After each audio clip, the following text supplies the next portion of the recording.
Assalamualaikum warahmatullahi wabarakatuh. Kami dari kelompok 12 dengan anggota Adafi Imtiaz Abigi dengan NPM 20110111090. Yang kedua ada Amelia Putri dengan NPM 20510111008. Dan yang terakhir ada Delima Nurul Nisrina dengan NPM 20510111002. Pada hari ini kami akan menjelaskan materi mengenai Pay for Performance and Financial Incentives. Berikut dosen pengajar dari mata kuliah Manajemen Sumber Daya Manusia. Uang dan motivasi. Uang dan motivasi adalah pembayaran insentif untuk meningkatkan motivasi kepada kinerja, dan cara ini diterapkan guna para kinerja secepat mungkin menyelesaikan pekerjaan dan menghasilkan output secara maksimal.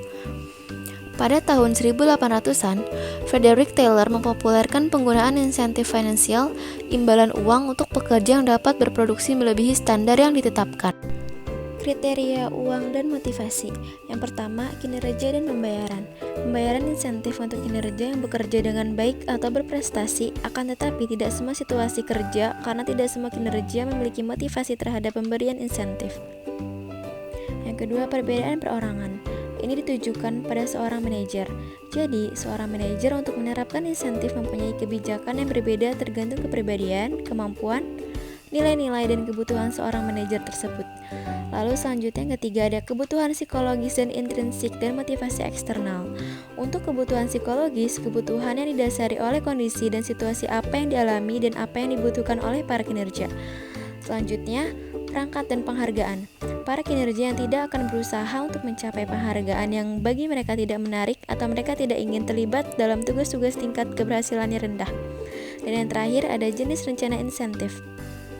Rencana insentif yang menghubungkan suatu ukuran pembagian keuntungan di mana disesuaikan pembayaran terhadap output yang diberikan, biasanya sebagai pembayaran satu kali dalam jumlah yang besar. Selanjutnya, tipe-tipe insentif. Yang pertama ada individual, yang kedua kelompok, yang ketiga profit sharing atau organisasi, yang keempat kelompok karyawan atau employee group. Misal, insentif untuk karyawan operasional, karyawan penjualan, atau manajer. Yang terakhir ada variable pay. Setiap rencananya mengkaitkan upah dengan produktivitas atau profitabilitas, biasanya dalam bentuk pembayaran sekaligus pada suatu waktu. Semua insentif adalah pay performance. Insentif bagi perorangan dan program-program penghargaan. Yang pertama, rencana Peacework. Peacework adalah insentif tertua dan masih yang paling luas digunakan. Peacework sendiri adalah sebuah sistem pembayaran berdasarkan pada jumlah benda yang diproses oleh setiap pekerja perorangan dalam ukuran menit waktu, seperti jumlah benda per jam atau jumlah benda per hari. Yang kedua, pembayaran tunjangan sebagai insentif. Pembayaran tunjangan atau kenaikan gaji adalah suatu kenaikan gaji yang diberikan kepada seorang karyawan berdasarkan pada kinerjanya sendiri. Yang ketiga, insentif bagi karyawan profesional. Karyawan profesional adalah mereka yang pekerjaannya melibatkan penerapan pengetahuan yang telah dipelajari untuk solusi bagi permasalahan pengusaha. Yang keempat, penghargaan berdasarkan pengakuan. Studi menunjukkan bahwa pengakuan berdampak positif pada kinerja, baik hanya pemberian penghargaan maupun dihubungkan dengan penghargaan finansial. Yang kelima, insentif bagi karyawan profesional. Karyawan profesional adalah mereka yang pekerjaannya melibatkan penerapan pengetahuan yang telah dipelajari untuk solusi bagi permasalahan pengusaha. Yang keenam, program penghargaan online. Jika terdapat kekurangan dari program penghargaan, adalah bahwa hal ini mahal untuk diberikan. Yang ketujuh, teknologi informasi dan insentif. Insentif menjadi sesuatu yang sangat rumit. Suatu hal semakin banyak karyawan yang saat ini menerima insentif. Insentif bagi karyawan bagian penjualan. Yang pertama, rencana gaji. Beberapa perusahaan membayarkan sebagian dari karyawan mereka dari karyawan di bagian penjualan dengan gaji tetap. Gaji tetap atau insentif berkala dalam bentuk bonus, hadiah kontes penjualan, dan sejenisnya. Yang kedua, rencana komisi. Rencana komisi membayar karyawan penjualan hanya berdasarkan hasil, rencana komisi sejenis bonus yang dibayarkan pihak yang menghasilkan penjualan yang melebihi standar. Yang ketiga, rencana kombinasi. Sebagian besar perusahaan membayar karyawannya dengan kombinasi antara gaji dengan komisi, biasanya dengan komponen gaji cukup besar. Yang keempat, menetapkan kuota penjualan. Ada beberapa pertimbangan saat menetapkan kuota penjualan. Salah satunya, menetapkan kuota yang pasti untuk suatu periode waktu tertentu. Yang kelima, insentif penjualan strategi. Komisi penjualan tetap populer, tetapi pengusaha makin menghubungkan komisi dengan ukuran berbasis bukan volume. Insentif penjualan strategi adalah strategi promosi penjualan yang berhubungan dengan komisi. Rencana insentif pembayaran variabel kelompok atau tim. Sebuah rencana di mana sebuah standar produksi ditetapkan bagi sebuah kelompok kerja khusus dan para anggotanya dibayarkan insentif jika kelompok melebihi standar produksi. Rencana pembayaran variabel seluruh organisasi. Rencana pembagian keuntungan, yaitu di mana semua atau hampir semua karyawan menerima sebuah bagian dari keuntungan tahunan perusahaan. Yang kedua, rencana kepemilikan saham karyawan atau ESOP, yaitu sebuah perusahaan mengontribusikan bagian dari sahamnya sendiri kepada sebuah perwalian di mana kontribusi tambahan dilakukan secara tahunan. Perwalian itu membagikan saham kepada karyawan saat pensiun atau pemisahan lain dari jasa. Yang keempat, rencana scan-loan dan rencana pembagian keuntungan.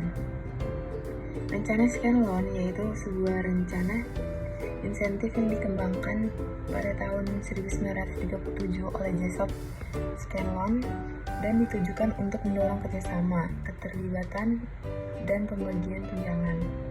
Rencana pembagian keuntungan yaitu rencana insentif yang melibatkan karyawan dalam sebuah upaya untuk mencapai tujuan produktivitas dan berbagi keuntungan. Yang keempat, rencana pembayaran variabel dengan resiko. Pada intinya, rencana ini membuat sebagian upah mingguan karyawan hilang karena perusahaan mungkin memenuhi atau mungkin pula tidak memenuhi sasaran keuangannya. Yang kelima, insentif jangka pendek. Sebagian perusahaan besar memiliki rencana bonus tahunan dengan tujuan untuk memotivasi kinerja jangka pendek dan para manajer. Ada 3 masalah dasar yang harus dipertimbangkan dalam membuat bonus tahunan.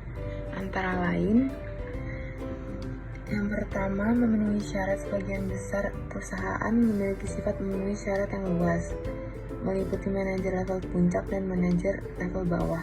Biasanya bonus yang paling besar didapat oleh eksekutif level puncak yang didapat mencapai 80% dari gaji pokoknya.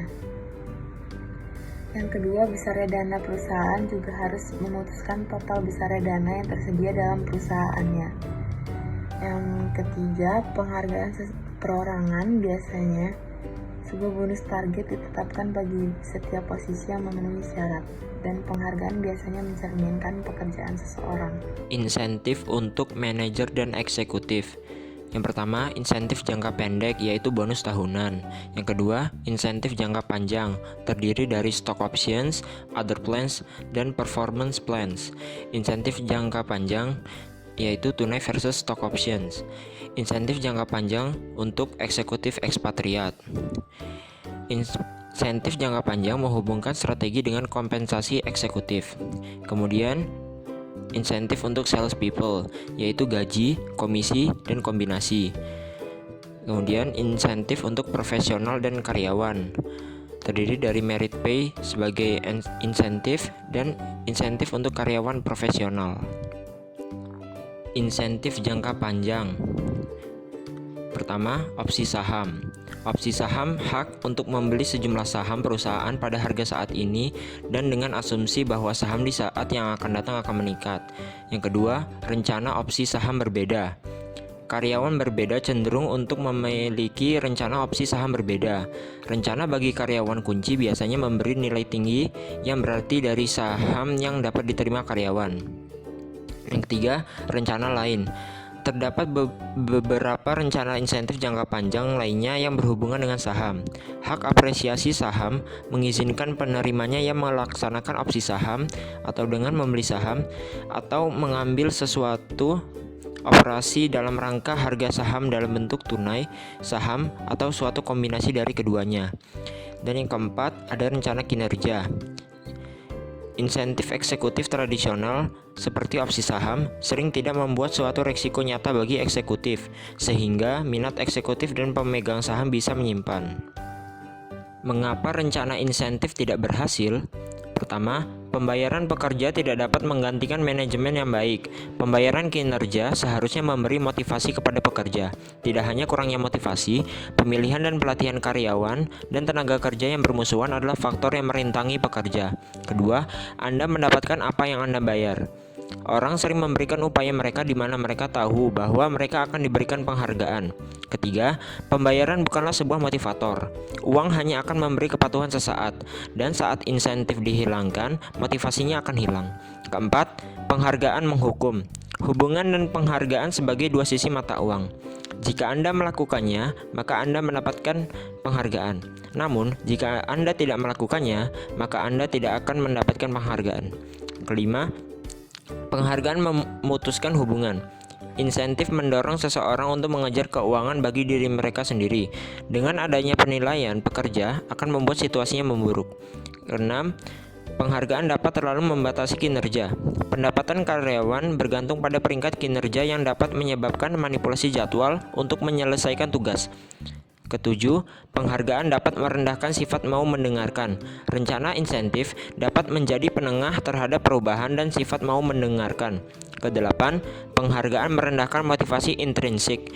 Insentif keuangan merendahkan perasaan bahwa seseorang melakukan pekerjaannya dengan baik secara sukarela. Bagaimana menerapkan rencana insentif? Pertama, tanyalah, apakah cara yang kita berikan kepada karyawan sudah jelas dapat dipahami oleh karyawan?